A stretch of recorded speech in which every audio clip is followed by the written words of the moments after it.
Bonjour, this is Geri Metz of PronouncingFrench.com, and I'm here with our Hardest Words in French series, number 13, and this week the word is Serrurerie.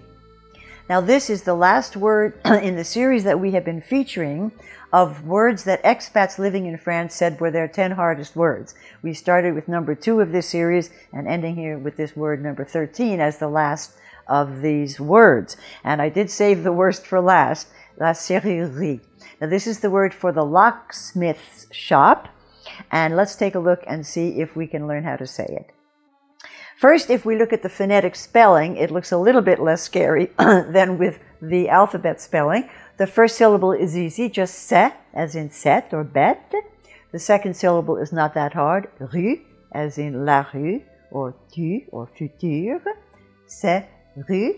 The problem comes in the last part of the word. Now, because in the last part of the word we have this E here, which is a mute E.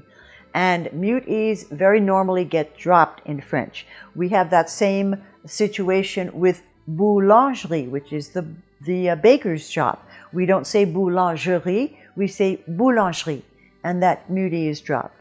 The same thing for the butcher's shop. We don't say boucherie, we say boucherie, and that mute E is dropped. And the same thing with serrurerie.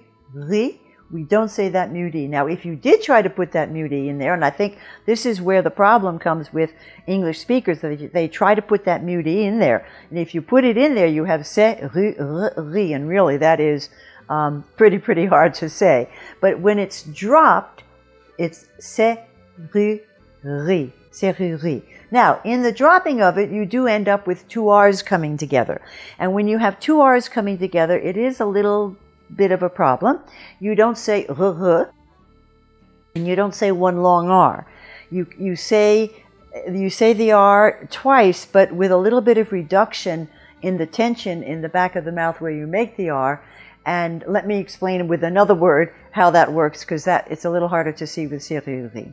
If you take il désire, he desires, and you put it into the future tense, you have il désirera. You have the same thing. You're dropping a mute E. It's not désirera. We're dropping the mute E, and we're saying il désirera. And hear how that sounds? Ra, ra, la serrurerie. It's the same thing, but it's a little bit easier to hear it with désirera.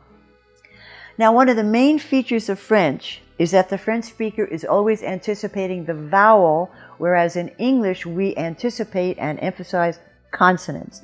And in my video course, Mastering French Pronunciation, this is one of the main teachings, and we practice this throughout the spoken exercises. It is really fundamental to French. The Anglo-American speaker is reaching for those R's, serre, and the French speaker is saying serru, serrurerie. He's reaching for the U and the E, and it makes it so much more lighter. It makes it so much lighter and prettier. Serrurerie, serrurerie.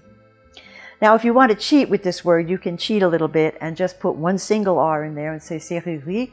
Nobody will mind, and you'll be fine. I invite you to my website, PronouncingFrench.com, for information on the course that will help you on your journey to a more authentic accent. Merci, et à la prochaine.